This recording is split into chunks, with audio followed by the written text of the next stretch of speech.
une AMG GT à 169 km/h.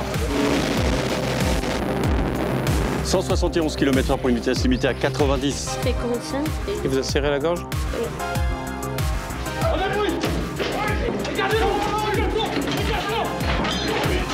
On part pour un déclenchement d'alarme dans une entreprise à Fleury-Mérogis.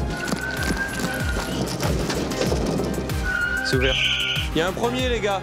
Il y a plein de trucs pétés, on monte au premier étage. Les fractions, les individus sont passés par ici. On a des traces de pas de terre derrière. Il court. Il est où? Pousse. Je vois pas, il est parti à droite. Ouais, Dami, j'ai bien pris, on fait le tour de l'autre côté. C'est beaucoup, quoi? Non, ça, c'est pas moi. Allez. C'est du cannabis qui est conditionné en peau rigide. J'ai vu le mec donc planquer le paquet derrière un arbre. Il m'a vu arriver, il a laissé le paquet et il a sauté dans le talus. Vous êtes venu ici faire quoi? Je suis venu pour une fête. Ah d'accord, une belle fête alors. La spécialité du PSIG, le peloton de surveillance et d'intervention de la gendarmerie, c'est le flagrant délit. Coincer les malfaiteurs la main dans le sac. Mais il leur arrive parfois de protéger un voleur pour éviter qu'il ne se fasse lyncher. Ça c'est bon, c'est quoi là? Ma clé? Ce soir-là, à Évry, au sud de Paris, Cyril, cet adjudant de 47 ans, va vivre cette drôle d'expérience. À peine parti en patrouille, un premier appel tombe à la radio. Un homme aurait été passé à tabac. Le centre opérationnel nous annonce juste que le différend porterait sur un scooter. Le requérant n'arrive pas à voir la personne depuis chez lui. Dans un premier temps, Cyril et ses collègues pensent avoir affaire à une bande qui s'en serait pris à un jeune homme pour le dépouiller. Alors là, on vient d'être engagé par le CORG pour une agression pour un scooter. Apparemment, il y aurait 5 mises en cause qui seraient encore sur les lieux. Un vol de scooter en cours. Cyril appelle une autre patrouille en renfort. Et une fois sur place, les gendarmes encerclent la zone. La première équipe a pris à droite à l'intersection, là. Et nous, on arrive de l'autre côté, de façon à les prendre à ce qu'ils soient au milieu de nous, en fait. Mais en réalité, c'est une histoire bien différente que Cyril va découvrir. Bonjour, c'est la gendarmerie. Qu'est-ce qui se passe? J'ai attrapé un jeune homme qui était en train de voler mon scooter. J'ai fait son bâtard. Je suis arrivé au bon moment. Il me dit qu'il est en train de voler un scooter. Son pote il est en train de courir. Mon pote il a rattrapé le mec. Son pote il s'est sauvé. Regardez ce qu'ils ont fait à mon scooter. Ouais, ils ont essayé il l'a attrapé, il a baisé sa mère. Ouais. L'autre il s'est sauvé. J'en ai attrapé un, tu vas payer pour ton pote parce que moi, la vie de ma mère, le scooter, j'ai acheté pour aller au travail. J'ai payé 250 €, monsieur. Je comprends, monsieur. Je l'ai attrapé la main dans le sac. Le jeune homme roué de coups, le voici. Mais il s'agit d'un voleur. Avec un complice, il a tenté de dérober un scooter. Son propriétaire est furieux et l'ambiance électrique. Désolé. Je n'étais pas désolé. Sur les 2 yeux de ma mère, vous allez réparer, il va me ramener le scooter, ton pote qui est tombé. Moi, je ne vais pas taper. Non, c'est bon. Je ne vais pas toucher, chef. Mon petit frère, il l'a attrapé, il l'a massé. Réveille-toi, il appelle ton pote. Comment t'as fait le mec qui est assommé? Voilà, je vais te faire dormir, quoi. Scène pour le moins étonnante, Cyril et ses collègues doivent protéger le voleur pour éviter qu'il ne passe un sale quart d'heure. En fait, j'ai arrivé d'une soirée, j'ai garé mon scooter en 2 roues. J'arrive, mon ami, il me dit, mais ton scooter, il a bougé. Au moment où on arrive, je vois des mecs qui se barrent en scooter. Mon pote, il est descendu, il en a bloqué un, lui, il est tombé. Je regarde mon scooter, je vais le démonter. Les mecs qui me connaissent, ils l'ont attrapé, ils l'ont tabassé. Je l'ai attrapé, je voulais pas le taper. J'ai dit, pourquoi tu me voles, frère? Je dis, voilà, tu vas pas bouger d'ici, tu vas appeler ton pote en scooter et vous allez me ramener votre scooter. Hors de lui, le propriétaire du scooter est surtout inquiet. Il veut savoir qui va payer les dégâts. Il vient d'acheter son 2 roues et ne l'a pas encore assuré. Il va pas partir avec vous. Sur les 2 yeux de ma mère, Corinne, il va me payer ce soir. Ouais, mais ça marche comme ça. Il va me ramener son pote, ça marche comme ça, frère.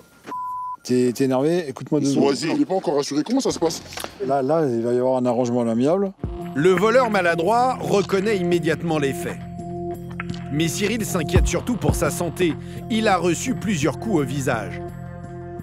On avise ses parents. Ouais. Une fois que ses parents sont avisés, il faut que lui il aille à l'hôpital. On a obligatoirement appelé les pompiers parce que le gosse est un peu tuméfié et on a pris attache, comme il est mineur, on a pris attache avec les parents. Je pense qu'il a dû prendre 1 ou 2 coups au visage.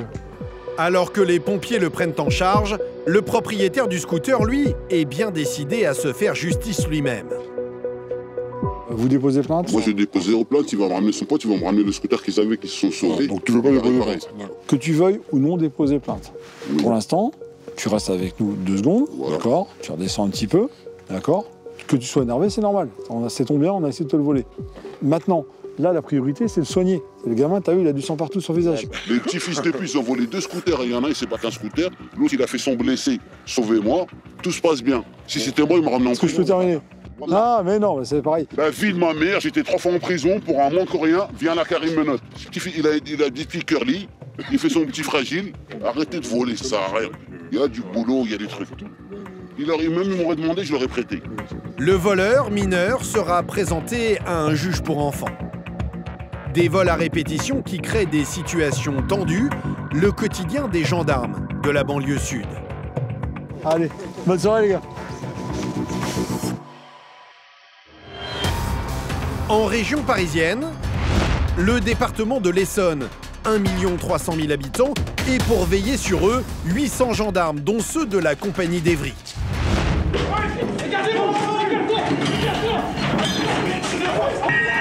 Leur quotidien, des cambriolages à répétition. Il y a un premier, les gars. On a les coffres là qui ont été fouillés. Les fractions, les individus sont passés par ici. Des agressions ou des drames familiaux comme les guerres de couple. Sans compter le vaste réseau routier qu'il faut surveiller de près. Porte d'entrée vers la capitale, il est très emprunté. 171 km/h pour une vitesse limitée à 90. C'est énorme, monsieur. Et vous êtes positif au cannabis. Nous avons suivi les hommes du PSIG, le peloton de surveillance et d'intervention rodé aux opérations musclées.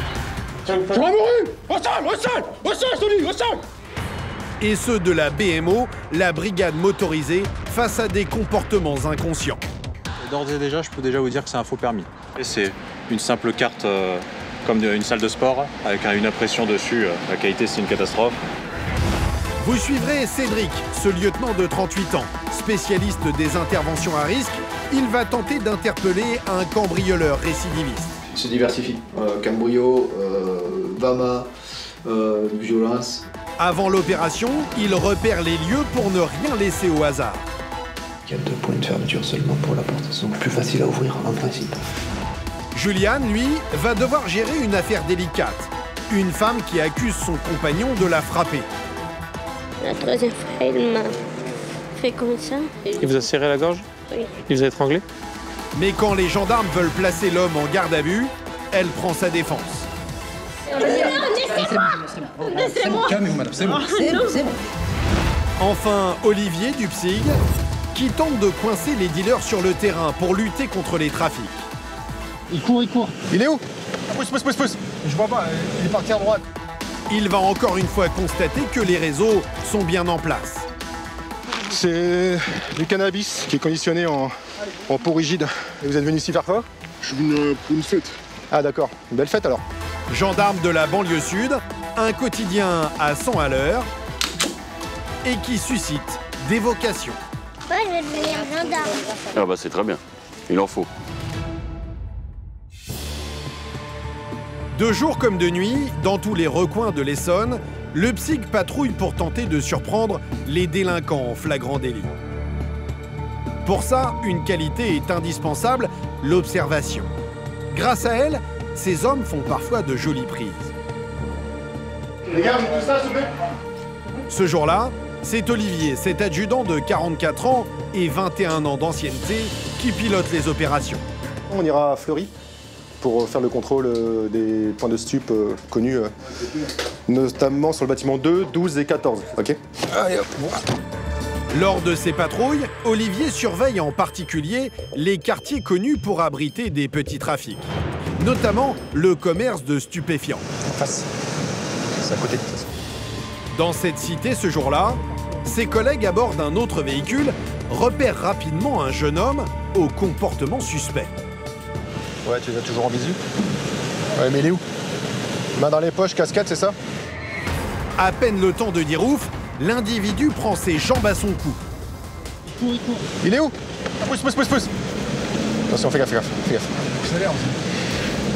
Fais gaffe, tu glisses, toi.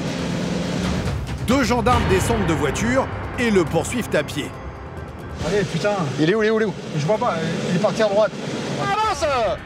Mais le suspect s'engage dans la forêt et disparaît. Ok, on fait le tour de l'autre côté. Olivier va tenter de le prendre à revers. Pas question de le laisser s'échapper. Il pense avoir affaire à un dealer. Donc du coup, on est passé sur un point de stup et du coup, il y a eu un échange entre un dealer présumé et un client. Et la personne a pris la fuite à notre vue. Et on va essayer de contourner les bois pour récupérer de l'autre côté.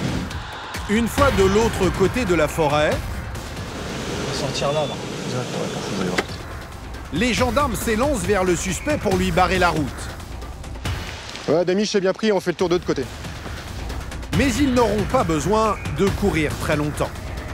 Affirmatif, il a été appréhendé par la première équipe à pied qui est partie. Un peu plus loin, Olivier retrouve ses collègues qui ont coincé le jeune suspect dans ce fossé. Et voilà pourquoi il a pris la fuite. C'est du cannabis qui est conditionné en peau rigide pour la vente. Le suspect n'avait pas intérêt à croiser les gendarmes avec cette marchandise sur lui. Pour vente de stupéfiants, il encourt désormais 5 ans de prison. Alors aussitôt, il se défend. Ah monsieur, je vous jure que c'est pas à moi, monsieur. Ouais, bien sûr. Ouais. Je vous jure que c'est pas à moi. Bah non, c'est au voisin. Sur le chemin du retour, les gendarmes découvrent d'autres pochons que le dealer présumé semble avoir semés derrière lui. Ouais, bah t'as acheté beaucoup, quoi. Vous comprenez pas? Non, ça c'est pas moi. Ouais. Et tais-toi, vaut mieux que tu te taisses là. Sur le cheminement, on a trouvé au fur et à mesure du conditionnement. Une interpellation en flagrant délit. Le résultat d'une observation attentive des gendarmes. Le jeune homme semblait ne pas avoir la conscience tranquille. On a vu cet individu qui sortait au niveau du coiffeur, au niveau du fresh barber.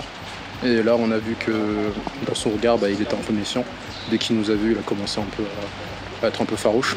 Et là, c'est là que la course-poursuite elle a débuté. Bonne séance de sport, mon petit fractionné. J'ai vu le mec donc planquer le paquet derrière un arbre.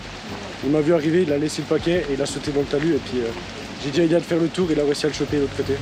Malgré les indices qui jouent contre lui, le jeune homme nie les faits. Olivier tente de le faire parler. Vous habitez où? J'habite même pas ici, je vous ai dit. Non, oui, mais c'est pas la question que je vous pose. Je vous demande où est-ce que vous habitez. Votre adresse. Ouais. Votre adresse, monsieur. J'habite à Sevran. À Sevran? Ouais. Et vous êtes venu ici faire quoi? Je suis venu pour une fête. Ah, d'accord. Une belle fête alors. Une fête après. Ok. Bon, bah on va aller à la brigade de Bondoufle et on va dégrossir tout ça. D'accord? Il n'y a pas de problème. Allez. C'est des très très bons conteurs d'histoire. Ils sont très bons dans ce rôle-là. Mais on est bon aussi. Qui vient de fête, qu'il est de Sevran, que c'est pas lui, que lui il est consommateur mais pas vendeur, mais vu la quantité qu'il y a avec lui, je pense qu'il a de quoi consommer pour l'année. Ces petits paquets de cannabis prêts à la vente, Olivier en découvre toujours plus souvent dans le secteur.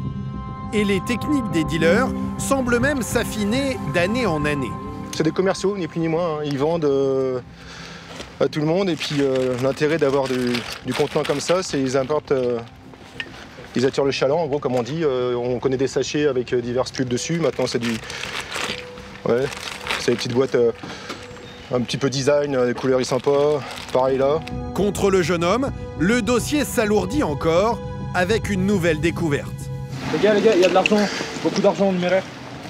Ok, d'accord. Alors, on va compter... 22, 23, 24, 25, 28 billets de 10, 7 billets de 20 et un billet de 50.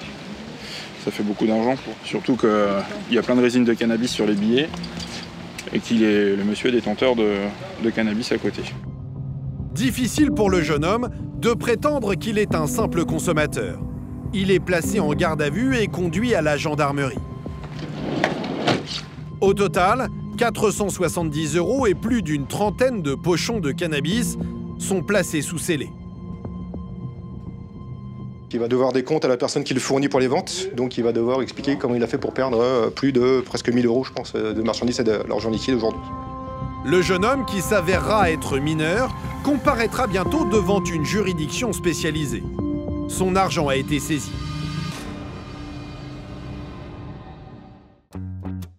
Dans la vie de gendarme, il n'y a pas que les interventions à gérer.